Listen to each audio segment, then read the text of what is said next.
extraordinary decade for investors is coming to an end. So what does 2020 and beyond have in store for investors? Mike Pyle is the Global Chief Investment Strategist at BlackRock, and he joins us now to discuss. So, Mike, when you think back on 2019 and you look forward at 2020, I mean, to me, it's really about, you've got the global economy slowing, central banks are easing, but, I mean, you guys had a note out last week, I think it was, everything's up. You could have thrown a dart and gone up 15%. What does that mean for investors as you guys look at 2020? Yeah, so I think you're exactly right that there were these big forces that drove 2019.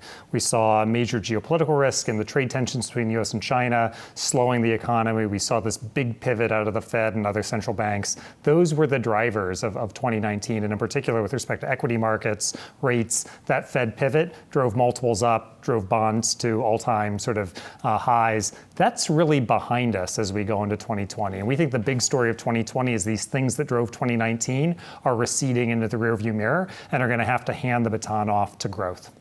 The other thing that's happening next year as this baton is getting handed is it's an election year. So how does politics factor into what you're thinking? So we've been sitting here today saying, well, the impeachment doesn't really matter to stocks. They're not paying too much attention. But an election is different, and that's got a timeline on it. What are you thinking?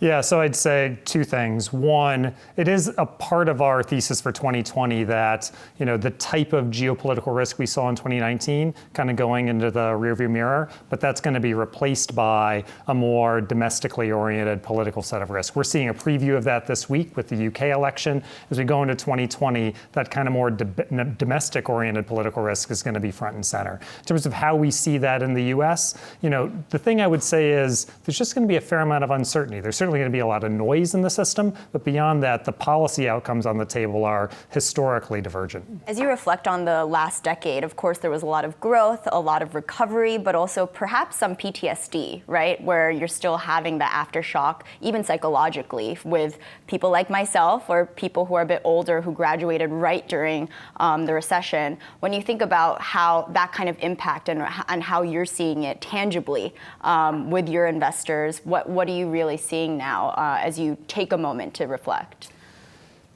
I think that you have it exactly right, that the overhang of the GFC is long-lasting and is, very felt in the bones of a lot of people out there.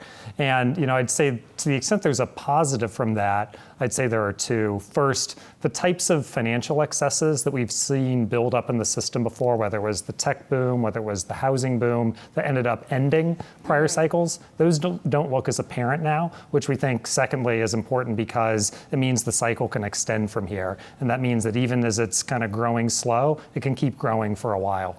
So you mentioned that the factors driving markets in 2019 have to hand the baton off to growth, but are we going to have enough growth in 2020 for investors to look at financial markets and be excited about anything that kind of worked in 2019? I think the key word there is enough growth.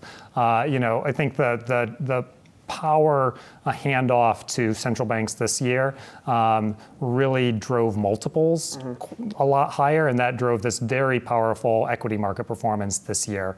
We don't see that next year as really being in the cards. We see central bank easing flowing through to the economy, strengthening growth a bit, kind of edging growth a bit higher back to something like trend, and that being enough to drive equity markets higher, but probably not like we saw this year. So you remain modestly overweight in equity. Let's drill down a little bit more on what you like in here. We've been hearing a lot about emerging markets. Is that something that you also think should be in someone's basket going into 2020? Exactly right. We see growth firming back to trend, but the important thing is where that growth is coming from.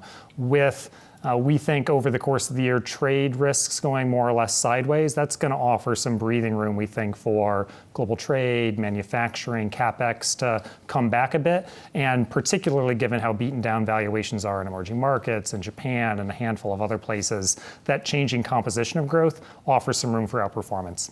All right, Mike Pyle is the Global Chief Investment Strategist at BlackRock. Thanks so much for your time. Thanks for having me. Hey investors, Zach Guzman here. Are you interested in learning more about the markets and getting the latest financial news? Well, then click right here to subscribe to our Yahoo Finance YouTube channel. Get the latest up-to-the-minute market analysis, big interviews in the world of finance, and information on how to manage your money every day wherever you are.